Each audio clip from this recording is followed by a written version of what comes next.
Allahu wasallam ala sayyidina Muhammadin khataman nabiyyin wa ala alihi wa sahbihi ajma'in wa la hawla wa la quwwata illa billahil aliyyil azim subhanaka la ilma lana illa ma 'allamtana innaka antal alimul hakim rabbi shrah li sadri wa yassir li amri wahlul 'uqdatam min lisani yafqahu qawli amin. Hadirin muslimin rahimakumullah. Insyaallah di pengajian kita akan kita baca kitab An-Nasahid Diniyah yang dikarang oleh Al-Habib Abdullah bin Alwi bin Muhammad Al-Haddad.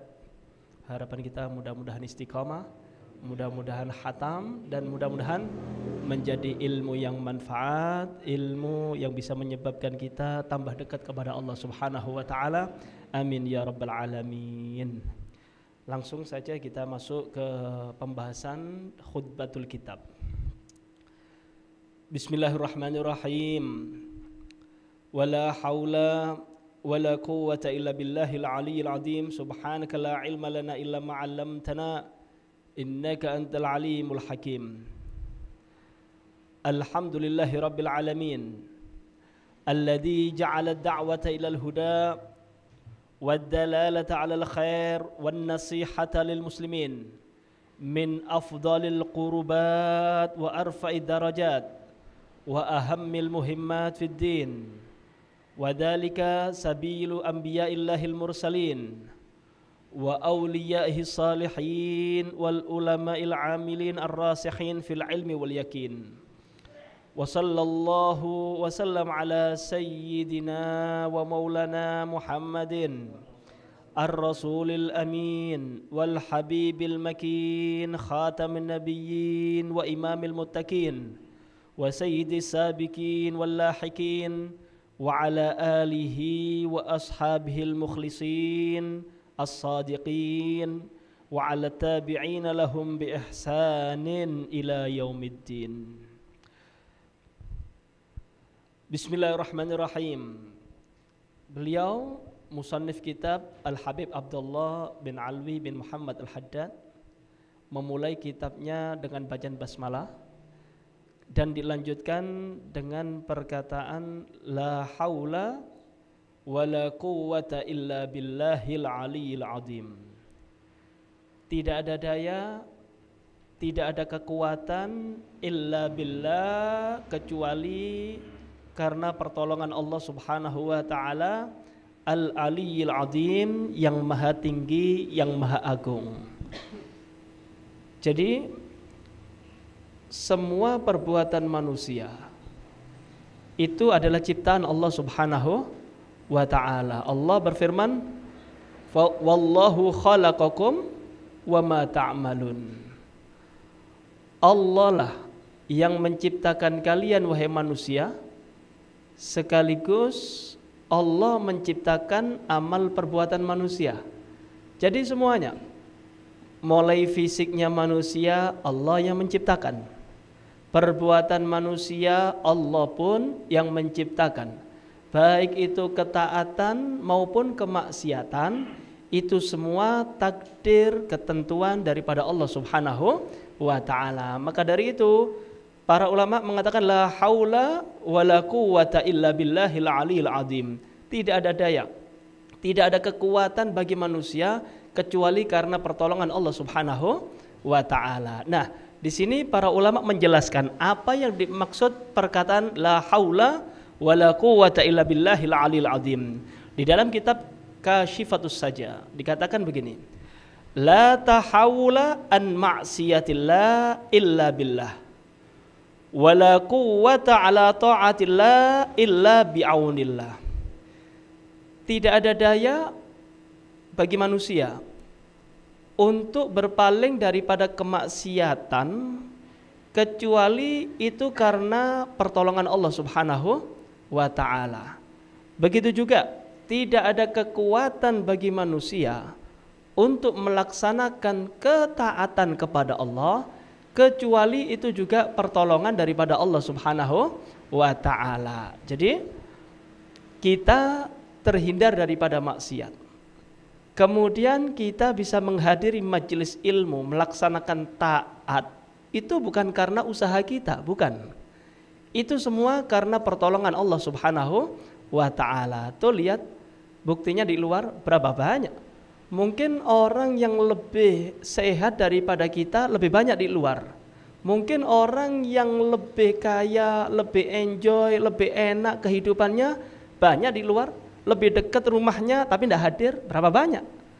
Tapi Anda tuh kadang ada yang jauh sepeda pancalan kok bisa hadir. Anda punya uang bisa maksiat kepada Allah tapi kok dipalingkan oleh Allah Subhanahu wa ta'ala. Kenapa Anda tidak bermaksiat? Kenapa Anda saat ini kok hadir pengajian? Ini semua karena pertolongan Allah Subhanahu wa ta'ala. Manusia tidak ada kekuatan untuk menghindar daripada kemaksiatan. Manusia tidak ada kekuatan untuk melaksanakan ketaatan kepada Allah kecuali karena pertolongan Allah Subhanahu wa ta'ala. Masya Allah. Tuh lihat, Allah buktikan tuh. Kadang nih anak-anak muda tuh kalau sudah mau ngelihat sepak bola tengah malam, Pak, tengah malam jam 1, jam 2 itu dibelani melekan. Paham ya? Belani mulai maghrib itu sudah ngatur rencana, nanti habis isya main sekak, main domino, kemudian genjrengan, main gitar, macem-macem acara. Sampai apa? Sampai ngelihat sepak bola, kan begitu nggih?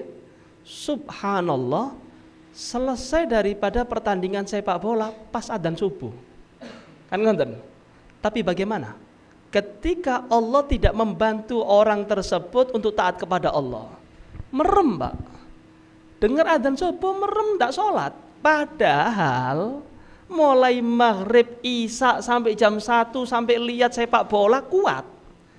Meripate ku kuat, melek. Masya Allah. Kerungu adzan subuh hayya ala sholat merem. Loh, ini loh, tidak dapat pertolongan daripada Allah Subhanahu wa ta'ala. Nah, dari sini kita harus paham, nggih. Ojo sombong. Ketika Anda ditakdir sama Allah Ta'ala taat tengkusi Allah, ucapno alhamdulillah. Untuk apa? Agar terhindar daripada sifat sombong. Kalau kita selalu menyandarkan ketaatan kepada diri kita, aku mari bangun masjid, aku, akhirnya timbul rasa sombong, kemudian merendahkan orang lain. Ngelihat orang ahli maksiat pancen wong neraka niku Bib. Loh, ini kan bahaya. Kenapa? Karena Anda tidak paham, yang mentakdirkan orang maksiat, yang mentakdirkan jenengan taat, itu semua karena Allah Subhanahu wa ta'ala. La haula wala quwwata illa billahil aliyil azim. Alhamdulillah, nggih. Alhamdulillah bisa hadir pengajian, bisa sholat berjamaah, syukur Pak, syukur. Nah, di dalam kitab Lataiful Ma'arif itu diriwayatkan Nabi Musa alaihissalam ketika di Bukit Tursina ngomong kali Gusti Allah, dikasih kemuliaan oleh Allah Subhanahu wa ta'ala. Nabi Musa bisa bermukalama, ngomong sama Allah Subhanahu wa ta'ala. Di antara percakapannya Nabi Musa alaihissalam yaitu mengatakan kepada Allah, Ya Rabbi, in sallaitu famin kibalik, wa in tasaddaqtu famin kibalik, wa in ballaghtu risalatik famin kibalik, fa kaifa ashkuruk. Duh Gusti, kata Nabi Musa, ya Allah, saya ini bisa sholat nyembah jenengan, itu semua karena hidayahmu ya Allah. Ya Allah, kalau aku bisa menyisihkan hartaku untuk sedekah, itu juga pertolonganmu ya Allah. Paham ya? Ya Allah, kalau aku bisa melaksanakan perintahmu, menyampaikan risalah-risalahmu ya Allah, itu juga karena pertolongan darimu ya Allah. Dan saat ini ya Allah, kemudian dikatakan begini, fa kaifa ashkuruk. Terus do Gusti, carane syukur ya napa? Caranya syukur bagaimana ya Allah? Aku taat karenamu, aku bisa sholat karena jenengan, aku bisa ini, semua karenamu ya Allah. Fa kaifa ashkuruk. Carane syukur ya napa Gusti? Bagaimana ya Allah? Nah, ketika Nabi Musa mengakui kelemahannya, bahwasanya manusia itu tidak mungkin bisa lepas daripada nikmatnya Allah Subhanahu wa taala, langsung dapat pujian daripada Allah Subhanahu wa taala. Al-an syakartani ya Musa. Saat ini Musa, saat ini ketika engkau tidak mampu untuk bersyukur kepadaku, ketika engkau mengakui kelemahanmu wahai Musa, saat inilah engkau menjadi hamba yang bersyukur kepadaku. Alhamdulillah. Paham Pak? Karena itu pun tidak usah sombong, nggak usah sombong. Jenengan mau bangun masjid, ucapkan alhamdulillah. Jenengan bisa sedekah, alhamdulillah. Jenengan bisa hadir pengajian, alhamdulillah. Agar apa? Agar selamat daripada sifat sombong dan tidak merendahkan orang lain. Gak bisa Pak. Niki ketaatan tenaganya manusia niki sing nyiptakno Gusti Allah, bukan manusia. Manusia ini tidak bisa menciptakan apapun, tidak bisa. Mau nyiptakan apa? Rambut tuh Pak, rambut jenengan potong, kemudian bisa keluar manjang. Apakah jenengan tiap pagi ngodot? Enggak. Itu semua takdirnya Allah Subhanahu wa ta'ala. Karena itu sudahlah, sandarkan semua kepada Allah Subhanahu wa ta'ala. Kemudian timbul pertanyaan, Habib, kalau memang perbuatan manusia itu ciptaan Allah, ketaatan dari Allah, kemaksiatan daripada Allah, apakah boleh orang ketika ditakdir oleh Allah Subhanahu wa ta'ala menjadi hamba yang maksiat, kemudian dia mengatakan, ya apa maning takdiri Gusti Allah? Kan begitu orang-orang zaman sekarang, ketika maksiat, ya ini takdirnya Allah Subhanahu wa ta'ala. Nah ini kurang adab tentang Gusti Allah. Paham Memang benar Pak, memang benar. Ketaatan, kemaksiatan itu semua ciptaan Allah Subhanahu wa ta'ala. Cuma kita ahlu sunnah wal jamaah diajari untuk beradab kepada Allah Subhanahu wa ta'ala. Maksudnya bagaimana? Ketika ketaatan, ketika kebaikan, monggo jenengan sandarkan kepada Allah. Ketika itu kemaksiatan, ketika itu perkara yang negatif, jangan sandarkan kepada Allah Subhanahu wa ta'ala. Walaupun hakikatnya memang Gusti Allah yang menciptakan. Paham Saya kasih contoh jenengan. Yang menciptakan langit sama bumi sinten Pak? Allah. Kan ngeten Yang menciptakan babi anjing siapa? Allah. Semua ciptaan Allah. Paham ya? Pernah enggak jenengan berdoa kepada Allah, wahai Tuhan yang menciptakan anjing dan babi? Enggak pernah. Walaupun yang menciptakan anjing babi sinten? Siapa? Allah. Tapi kita enggak pernah berdoa, wahai pencipta anjing dan babi. Kenapa? Kurang adab teng Gusti Allah. Apa sebabnya? Anjing babi adalah sesuatu yang najis, yang jelek. Terus bagaimana? Sandarkan yang baik-baik. Wahai pencipta langit dan bumi. Loh, niki Pak baru bagus. Begitu juga manusia. Ketika jenengan ditakdir kali Gusti Allah taat, langsung alhamdulillah. Terima kasih ya Allah. Jenengan paringi kula kekuatan, bisa taat teng jenengan. Terima kasih. Syukur. Dinisbatkan kepada Allah. Tapi ketika ditakdir menjadi orang yang bermaksiat, jangan sandarkan kepada Allah. Ya apa maneh takdir. Loh, bukan seperti itu. Seharusnya jenengan mengatakan apa? Astagfirullah, aku kok maksiat ya. Sandarkan kepada diri jenengan. Untuk apa? Adab kepada Allah Subhanahu wa ta'ala. Faham? Nih, di dalam Al-Quran Nabi Ibrahim itu ketika beliau itu ngomong, ketika aku lapar engkau memberi makan, ketika aku haus engkau yang memberi minum. Nah, semua disandarkan kepada Allah. Tapi ketika sakit, Nabi Ibrahim mengatakan apa? Ketika aku sakit. Padahal Pak, yang memberi sakit siapa? Allah. Tapi Nabi Ibrahim ta'aduban, adab teng Gusti Allah. Nabi Ibrahim tidak mengatakan ketika engkau memberi aku sakit, enggak. Tapi mengatakan apa? Ketika aku sakit, engkau yang menyembuhkan. Allah. Adab kepada Allah Subhanahu wa ta'ala. Nah, Al-Habib Abdullah bin Alwi bin Muhammad Al-Haddad membuka kitabnya dengan lafaz ini, dengan lafaz la haula wala quwwata illa billahil aliyil azim. Kemudian beliau melanjutkan dengan memuji Allah Subhanahu wa taala. Alhamdulillahirabbil alamin. Segala puji lillahi bagi Allah, Rabbil alamin, Tuhan semesta alam. Alladzi ja'ala ad-da'wata ilal huda, yang mana Allah menjadikan ad-da'wata, yaitu mengajak ilal huda, kepada petunjuk, wad-dalalata 'alal khair, dan Allah menjadikan pula ngajak kepada kebaikan, wan nasihata lil muslimin, dan peduli kepada orang muslimin, min afdalil qurbat, termasuk paling afdolnya qurbah, ibadah Gusti Allah, wa arfa'id darajat, dan termasuk perkara yang cepat ngangkat derajat, wa ahammil muhimmat, dan perkara yang sangat penting fiddin, di dalam urusan agama. Wa dzalika sabilu anbiya'illahil mursalin, ngajak kepada kebaikan itu adalah jalannya para nabi, jalannya para rasul, jalannya para orang-orang soleh, wal ulama'il amilin ar-rasikhin, dan jalannya orang-orang yang amil, mengamalkan ilmunya, ar-rasikhin, yang kokoh, fil ilmi wal yakin, di dalam keilmuan dan keyakinannya. Jadi ngeten, ibadah itu ada dua. Ada ibadah lazimah, ada ibadah muta'addiyah.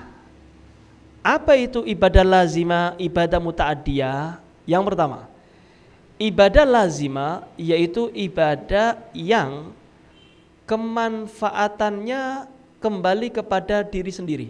Itu lazimah. Jenengan baca Al-Quran dapat pahala, kembali kepada diri jenengan. Jenengan puasa, nah ini pahala kembali kepada diri jenengan. Baca Al-Quran, sholat tahajud, qiyamul lail, ini namanya ibadah lazimah. Tapi ada ibadah model kedua, kemanfaatannya kembali kepada diri sendiri sekaligus untuk orang lain. Jenengan ngajar Al-Quran, manfaatnya untuk diri jenengan, orang lain pun bisa ngerti Al-Quran barokah jenengan. Paham ya? Kemudian buka pengajian, manfaatnya untuk diri sendiri sekaligus untuk orang lain. Nah, ibadah yang seperti ini, ibadah yang kemanfaatannya double, kepada diri sendiri sekaligus untuk orang lain. Apa kata beliau? Min afdalil qurbat, termasuk paling afdolnya qurbah, termasuk paling afdolnya ibadah Gusti Allah. Jadi ngajak-ngajak kebaikan, dakwah. Kalau zaman sekarang diartikan dakwah, ngajak-ngajak kepada kebaikan, itu termasuk afdalil qurbat, termasuk paling afdal, paling utamane perkara di urusane agama. Ngajak-ngajak. Nih, jenengan nih, hadir pengajian. Ini kan perkara bagus nggih? Perkara bagus. Tapi jenengan mikir, aku sepeda motoran, lek ngejak konco enak iki. Jenengan ajak, Mas, melu aku yuk. Melu aku, pengajian. Lah, ini min afdal qurubat. Bukan aja jenengan jadi orang baik, tapi jenengan ndadekno wong apik pisan. Ini termasuk paling afdolnya ibadah teng Gusti Allah, dan ini paling cepet ngangkat derajate menungso. Napa? Ngajak-ngajak teng kebaikan. Paham nggih? Nih, umat Nabi Muhammad niki, Pak, nggih. Dilantik kali Gusti Allah menjadi umat paling baik. Kuntum khaira ummatin ukhrijat linnas. Kalian itu menjadi umat terbaik. Padahal nggih, umat Nabi Muhammad sallallahu alaihi wasallam niki kan umat metel-metel nggih. Umurnya 60 70. Kalau Anda bandingkan dengan umat-umat sebelumnya yang ribuan tahun ibadah kepada Allah Ta'ala, ya jauh Pak. Tapi bagaimana? Kok bisa umatnya Nabi Muhammad akhir zaman, di metokno akhir zaman, kemudian dikasih umur pendek-pendek, tapi dilantik kali Gusti Allah dadi umat paling apik, lebih bagus daripada umat Bani Israel, lebih bagus daripada umatnya Nabi Musa, Nabi Isa, nabi-nabi lintune. Loh, nopo niki? Kan ngenten nggih? Apa resepnya? Kok bisa dilantik menjadi umat terbaik? Ada 3 kriteria. Ada 3 sabab yang menyebabkan umat Nabi Muhammad menjadi umat paling baik. Apa? Yang pertama, ta'muruna bil ma'ruf, ngajak-ngajak kepada kebaikan, wa tanhauna 'anil munkar, kemudian mencegah kepada kemungkaran, wa tu'minuna billah, kemudian imane sing paling mantep yaiku imane umat Nabi Muhammad. 3 kriteria ini yang menyebabkan kulon jenengan dadi umat terbaik di sisi Allah Subhanahu wa Ta'ala. Napa? Amar ma'ruf, nahi mungkar, kemudian iman teng Gusti Allah. Tapi ketika ini kriteria nggak ada, ya dicabut sama Allah Subhanahu wa Ta'ala, bahkan bisa-bisa nggih mendapatkan laknat daripada Allah Subhanahu wa Ta'ala. Itu buktinya umat-umat terdahulu itu Pak, nggih, umat-umat terdahulu, umat Nabi Daud, umat Nabi Isa, Nabi Musa, mereka itu juga banyak orang soleh, banyak orang solehnya. Cuma mereka itu nggak peduli dengan amar ma'ruf nahi mungkar, mereka urip dewe-dewe, sampai-sampai dilaknat. Allah Subhanahu wa Ta'ala berfirman, lu'inal ladzina kafaru min bani Israila ala lisani Dawud wa Isa ibn Maryam dzalika bima asaw wa kanu ya'tadun kanu la yatanahawna an munkarin fa'alu labisa ma kanu yaf'alun. Allah Subhanahu wa Ta'ala berfirman, lu'inal ladzina kafaru, dilaknat mereka orang-orang yang kafir. Siapa itu? Min Bani Israel. Bani Israel niku Pak, nggih. Banyak orang solehnya, banyak. Para nabi pun kebanyakan dari Bani Israel. Cuma mereka dilaknat. Ala lisani Dawud, Nabi Dawud ngelaknat umati. Nabi Isa ngelaknat umati. Tapi alhamdulillah nggih, kula jenengan dadi umat Nabi Muhammad sallallahu alaihi wasallam. Nabi Muhammad selalu mendoakan umatnya. Beda sama orang-orang Bani Israel. Loh, Bani Israel ini ganyang-ganyang Pak, ganyang-ganyang mereka itu. Karena itu para nabi itu ngelaknat umatnya. Nabi Dawud ngelaknat umatnya, Nabi Isa ngelaknat umatnya. Apa sebabnya? Apa sebabnya mereka dilaknat kali Gusti Allah? Dzalika bima asaw wa kanu ya'tadun, karena mereka bermaksiat kepada Allah dan maksiatnya melampaui batas. Kalau maksiat nggak sampai melampaui batas, itu banyak disepurone kali Gusti Allah. Tapi kalau sudah kemaksiatannya melampaui batas seperti orang Bani Israel, apa kemaksiatannya? Nabi ini dewi dipateni. Subhanallah. Nabi ini Pak diilokno. Nabinya diganggu. Loh, kebacut iki orang Bani Israel niku. Karena itu jenengan nggih, ngelihat sekarang Palestina dibombardir sama Israel, orang-orang Yahudi Bani Israel niku. Nggih. Itu sudah dilakukan mulai sejak dulu, Pak. Mulai sejak dulu. Orang-orang Bani Israel itu kalau sudah tidak senang ambek Nabi ini, rembukan, yo apa iki? Game over ya. Pateni nggih, langsung pateni, Pak. Nabi ini dipateni. Nabinya diintimidasi, nabinya dibunuh, dicaci maki, walhasil kemaksiatannya melampaui batas. Nah, sebab kedua yang menyebabkan mereka mendapatkan laknatnya Allah Subhanahu wa Ta'ala, kanu la yatahawna an munkarin fa'aluh. Mereka tuh yang tahu bahwasanya ini maksiatnya melampaui batas, yang orang solehnya membiarkan. La yatanahawna an munkarin fa'aluh. Ada kemungkaran yang dilakukan, Kemudian orang solehnya mengatakan apa? Wis dewe-dewe. Yang penting saya ibadah teng Gusti Allah. Kalau dia bermaksiat kepada Allah, ben urusan dewe-dewe di ngarepe Gusti Allah. Ini Pak, ini yang menyebabkan orang Bani Israel mendapatkan laknat daripada Allah, mendapatkan laknat daripada lesan para nabinya. Apa sebabnya? Kemaksiatan yang melampaui batas.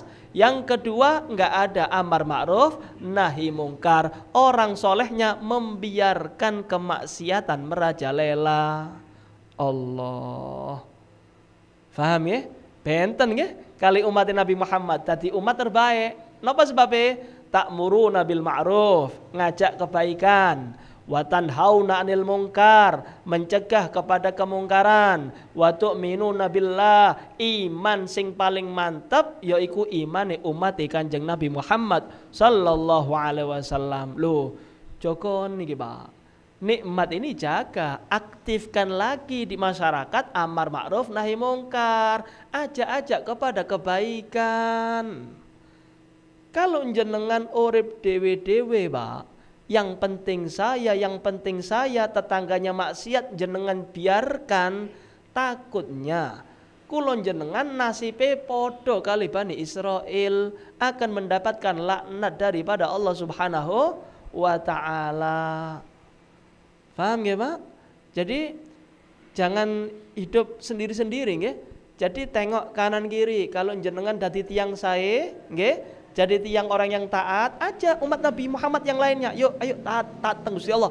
Yuk salat. Ojo ngombe, ojo main judi. Ajak terus, cegah mereka daripada kemaksiatan. Nah, kata Habib Abdul Haddad, orang seperti ini nih, yang ngajak-ngajak kebaikan, itu orang yang paling cepat diangkat derajat kali Gusti Allah. Ya Allah. Saya sedikit ceritakan nggih. Al-Habib Ahmad bin Umar bin Sumit. Ini kalau tidak salah di daerah Sibam Hadramut. Beliau itu bukan orang alim, punya ilmu tapi tidak alim-alim banget gitu nggih. Beliau itu dicintai kalau Nabi Muhammad sallallahu alaihi wasallam.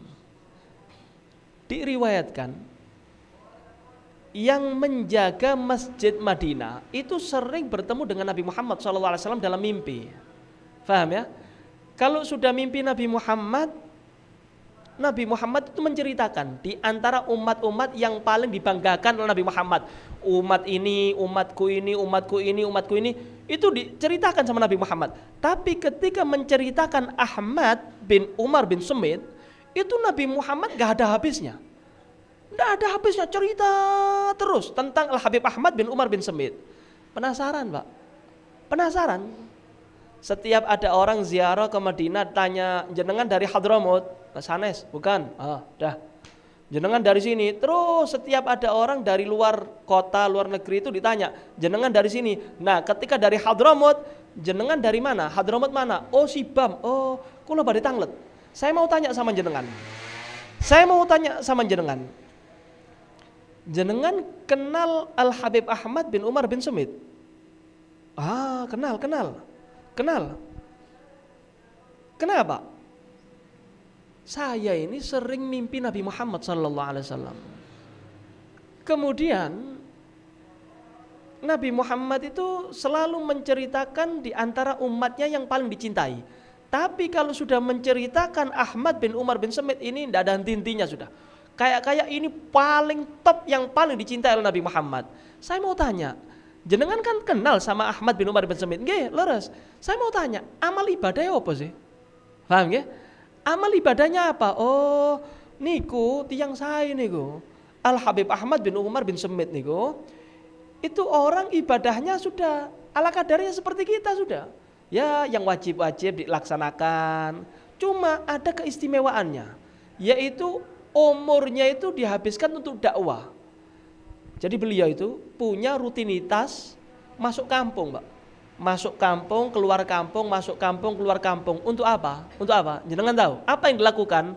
Masuk kampung, ngajari wudhu, ngajari sholat. Paham ya? Kalau sudah kampung ini benar wudhunya, benar sholatnya, keluar. Masuk kampung ini terus seperti itu. Seumuran, Pak. Nggih. Umurnya itu habis untuk umat Nabi Muhammad sallallahu alaihi wasallam. Umurnya itu habis untuk ngajak umat Nabi Muhammad ya apa carane ibadah teng Gusti Allah sing sesuai dengan syariat Nabi Muhammad. Allahumma sholli ala Muhammad. Akhirnya orang mengatakan apa? Ini penyebabnya. Ini penyebabnya. Ahmad bin Umar bin Semit dicintai Nabi Muhammad SAW karena meneruskan perjuangan dakwah Nabi Muhammad. Allah. Faham, Pak? Sing greget. Gerak, paham? Dakwah nih Pak, nggih, jenengan harus merap. Dakwah itu jangan Anda kira, oh kalau sudah di mimbar, pegang mic, pakai rida, pakai imamah itu dakwah. Bukan itu, Pak. Ya itu memang di antara model dakwah. Tapi dakwah ini luas. Jenengan punya keluarga, jenengan punya istri, punya anak. Itu ladang dakwahnya jenengan, Pak. Ajari itu istrinya jenengan nutup aurat. Ajari itu anaknya jenengan sholat berjamaah. Ajari keluarga baca Al-Quran. Ceritakan sejarah Nabi Muhammad. Ceritakan hadisnya Nabi Muhammad sallallahu alaihi wasallam. Itu juga termasuk bagian daripada dakwah. Faham, Pak? Jadi Anda jangan mempersempit makna dakwah, ya. Dakwah niku kalau sudah masuk pelosok-pelosok. Lah ya memang itu diantara model dakwah. Cuma jenengan itu juga ada bagian dakwah loh, Pak. Saya ini Habib, kalau pengajian nggak ada yang denger no. Saya ini buka pengajian yang hadir cuma 1-2, mboten nopo-nopo. Silahkan ajar. Itu umat Nabi Muhammad SAW. Kesuksesan itu, Pak, bukan dilihat daripada berapa banyak yang hadir, enggak. Kalau seumpama dikatakan sukses dakwah itu dilihat dari jumlah orang yang hadir, Bal'am bin Ba'ura itu orang hebat, Pak. Bal'am bin Ba'ura itu ulama hebat. Kalau sudah pengajian yang hadir puluhan ribu. Tapi bagaimana nasibnya? Dilaknat oleh Allah Subhanahu wa ta'ala. Terus dakwah itu bagaimana? Pokok gerak. Hasil pasrahkan kepada Allah Subhanahu wa ta'ala. Yang gagal itu, Pak, kalau jenengan tidak gerak. Gagal itu kalau jenengan tidak mau dakwah, itu gagal. Ketika jenengan gerak peduli kepada umat Nabi Muhammad, mau nompo apa enggak, mau diterami apa mboten, orang-orang seneng atau tidak, itu urusan lain. Itu pasrahkan kepada Allah Subhanahu wa ta'ala. Enggak ada cerita dakwah enggak berhasil, enggak ada. Semua dakwah itu pasti berhasil. Paham ya? Saya sedikit ceritakan. Di dalam kitab Ihya Ulumuddin itu Nabi Muhammad sallallahu alaihi wasallam menceritakan para nabi-nabi dahulu. Nanti di akhirat, kata Nabi Muhammad, nanti di akhirat ada nabi membawa jutaan daripada umatnya. Ada nabi yang membawa ratusan. Ada nabi yang membawa umatnya cuma tiga manusia. Ada nabi cuma 1 orang. Bahkan kata Nabi Muhammad, ada nabi yang enggak diikuti oleh umatnya. Apakah gagal? Apakah nabi yang seperti ini gagal? Enggak gagal, Pak. Enggak gagal walaupun enggak ada yang ngikut. Walaupun enggak ada yang ngikut, selama dia melaksanakan perintahnya Allah, itulah orang yang sukses.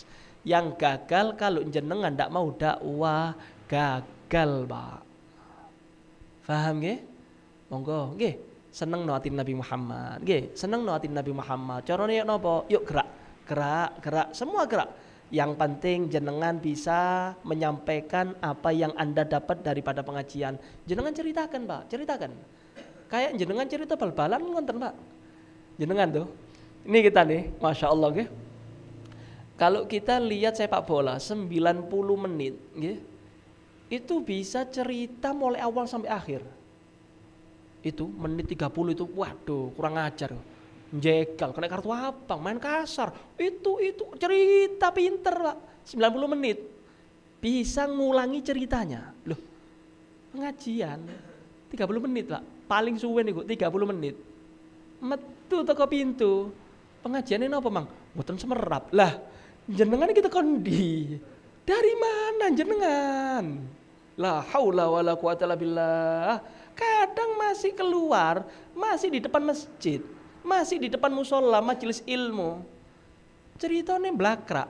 Sing dirungokno hadis Nabi, keluar majelis cerita politik. La haula wala quwata illa billah. Lho jenengan kita ke gedung MPR dah. Kok iso? Masya Allah. Ya hayyu ya qayyum. Monggo nggih, yuk niati nggih.